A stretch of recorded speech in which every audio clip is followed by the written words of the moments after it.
فأعوذ بالله من الشيطان الرجيم بسم الله الرحمن الرحيم لن تنالوا البر حتى تنفقوا مما تحبون وما تنفقوا من شيء فإن الله به عليم۔ آج کی نماز تراویح میں چوتھا پارہ مکمل پڑھا گیا، جس میں سورہ آل عمران کی زیادہ تر آیتیں اور کچھ آیتیں سورۃ النساء کی بھی ہیں۔ پارہ کا آغاز لن تنالوا البر، تم ہرگز بر کو حاصل نہیں کر سکتے، بر کو پا نہیں سکتے، حتیٰ تنفقوا مما تحبون، یہاں تک کہ تم اپنے محبوب چیز کو خرچ کرو۔ اللہ تبارک و تعالیٰ نے یہاں پر لفظ بر استعمال کیا۔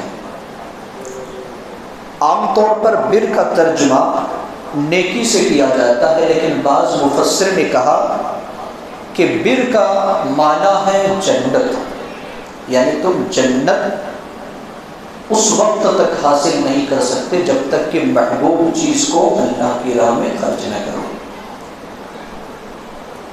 بعض نے کہا کہ بر کا معنی ہے ابرار، یعنی اچھے لوگ، اچھے لوگ۔ اللہ رب العالمین نے قرآن مقدس کے ایک مقام پر فرمایا ان الابرار لفی نعیم، یقیناً ابرار نعمتوں والی جنت میں۔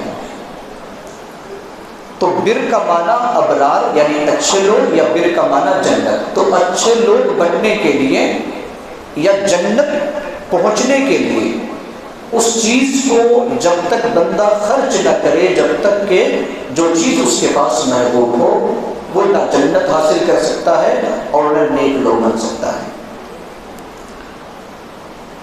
اب محبوب چیز کیا ہے؟ اللہ رب العالمین نے یہاں کہا کہ مما، یعنی تمام محبوب چیزوں کو اللہ نے نہیں کہا کہ محبوب چیزوں میں سے کوئی ایک چیز۔ ایسا نہیں کہا کہ تمام محبوب چیز کو تم اللہ کی راہ میں قربان کر دو، ایسا نہیں، بلکہ محبوب چیزوں میں سے کوئی ایک چیز اللہ کی راہ میں جب تک خرچ نہیں کرو گے اس وقت تک تم جنت نہیں پا سکتے یا نیک آدمی نہیں بن سکتے۔ محبوب چیز کیا ہے؟ محبوب چیز بہت سارے ہو سکتے ہیں، انسان کے مال، جائیداد، گھر، بنگلے، گاڑی۔ بعض مفسر نے کہا ہے کہ انسان کا اقتدار، انسان کا منصب، پوسٹ بھی جو انسان چاہتا ہے کہ مجھے کرسی حاصل ہو جائے، تو یہ کرسی بھی کیا ہے؟ محبوب چیز ہے۔ آج ہمارے معاشرے کے اندر دیکھیے کہ ایسے ایسے لوگوں کو عہدہ دے دیا جاتا ہے جسے کچھ معلوم ہی نہیں ہے، اور ایک مرتبہ اگر وہ کرسی پر آ گیا تو مرے گا بھی کرسی پر، مرے گا وہ کرسی پر۔ یہ سیاست کی بھی بات ہے اور اسلامی تنظیم اور جماعت کی بھی یہی بات ہے، چاہے وہ کام کرے یا نہ کرے، دنیا کے لوگ جہنم میں چلا جائے اسے کوئی فرق نہیں پڑتا، اس کا مقصد ہے کرسی پر بیٹھے رہنا، چاہے کام کرے یا نہ کرے۔ تو یہاں پر اگر کوئی انسان نیک بننا چاہتا ہے، جنت کو حاصل کرنا چاہتا ہے، وہ دیکھ رہا ہے کہ مجھ سے یہ کام نہیں ہو رہا ہے، تو اس عہدے کو چھوڑ دے۔ یہ بھی محبوب چیز ہے۔ اگر کوئی اس محبوب چیز کو بھی قربان کر دے تو اللہ رب العالمین کہتا ہے کہ وہ بندہ ابرار بن جائے گا، وہ بندہ جنت کو حاصل کر لے گا۔ اللہ رب العالمین نے ایک جگہ ارشاد فرمایا ان اول بیت وضع للناس للذی ببکۃ مبارکا وہدی للعالمین۔ یہودیوں کے جواب میں یہودیوں کا کہنا تھا کہ بیت المقدس یہ پہلا قبلہ ہے اور بیت المقدس عبادت کے لیے سب سے پہلا گھر بنایا گیا؟ تو اللہ تبارک و تعالیٰ نے جواب دیا کہ ان اول بیت، یقیناً پہلا گھر، وضع للناس، جو بنایا گیا لوگوں کے لیے، للذی ببکہ، جو شہر بکہ میں ہے۔ مکہ کا پرانا نام کیا ہے؟ بکہ۔ تو شہر مکہ میں ہے، جو مبارک گھر ہے اور پوری دنیا کے لیے ذریعہ ہدایت بھی ہے۔ اللہ رب العالمین نے اس جگہ پر فرمایا۔ حدیث پاک کے اندر بھی آتا ہے، اللہ کے رسول صلی اللہ علیہ وسلم سے پوچھا گیا کہ اللہ کے رسول صلی اللہ علیہ وسلم بتائیے کہ اس روئے زمین میں سب سے پہلا گھر اللہ کی عبادت کے لیے کون سا بنایا گیا؟ تو نبی صلی اللہ علیہ وسلم نے فرمایا کہ مسجد حرام، یعنی کعبۃ اللہ۔ کہا کہ پھر اس کے بعد؟ کہا کہ اس کے بعد بیت المقدس۔ پھر پوچھا گیا نبی صلی اللہ علیہ وسلم سے کہ ان دونوں کے درمیان کتنا فاصلہ تھا، کتنا وقفہ تھا؟ تو نبی صلی اللہ علیہ وسلم نے کہا 40 سال کا، یعنی مسجد حرام بننے کے 40 سال کے بعد مسجد اقصی یا بیت المقدس کو بنایا گیا۔ تو یہاں پر جو یہودیوں کے بارے میں یہودیوں کا خیال تھا، اللہ رب العالمین نے اس عقیدہ کو رد کیا کہ بیت المقدس یہ پہلا گھر نہیں ہے روئے زمین کے اندر عبادت کے لیے، بلکہ پہلا گھر کعبۃ اللہ ہے جو مکہ میں ہے، شہر مکہ میں۔ اس کے بعد اللہ رب العالمین نے لوگوں کو اتحاد اور اتفاق کی تعلیم دی ہے اور کہا کہ اللہ کی رسی کو مضبوطی سے تھام لو، پکڑ لو، انتشار میں مت پڑو۔ آج امت مسلمہ جو زوال کا شکار ہے، ذلیل ہو رہے ہیں، اس کی وجہ یہ بھی ہے کہ آج مسلمان آپس میں لڑ پڑے ہیں، اتحاد نہیں ہے، جبکہ اللہ رب العالمین کہتا ہے وَاعْتَصِمُوا بِحَبْلِ اللَّهِ جَمِيعًا وَلَا تَفَرَّقُوا۔ اللہ رب العالمین نے صاف لفظوں میں کہہ دیا۔ اور اللہ نے جو نعمت مسلمانوں پر کی تھی، جب آپس میں ایک دوسرے کے دشمن بنے ہوئے تھے، خون کے پیاسے تھے، اللہ رب العالمین نے الفت اور محبت کو ڈال کر کے آپس میں بھائی بھائی بنا دیا۔ اللہ رب العالمین نے اس کا بھی یہاں ذکر کیا ہے۔ اللہ رب العالمین نے اس صورت کے اندر یہ بھی تعلیم دی ہے کہ تم بہترین امت ہو، کنتم خیر امہ، تم بہترین امت ہو، تمہارا وجود بخشا گیا ہے، تمہیں پیدا کیا گیا ہے تمہارے لیے نہیں، للناس، پوری انسانیت کے لیے پیدا کیا گیا ہے۔ تم بھلائی کا حکم کرتے ہو، برائی سے روکتے ہو۔ گویا کہ ہمارا وجود کا مقصد یہ نہیں ہے کہ ہم عبادت کریں، ہم کھائے پیے، ہم زندگی گزاریں اور بس اتنا ہی کافی ہے۔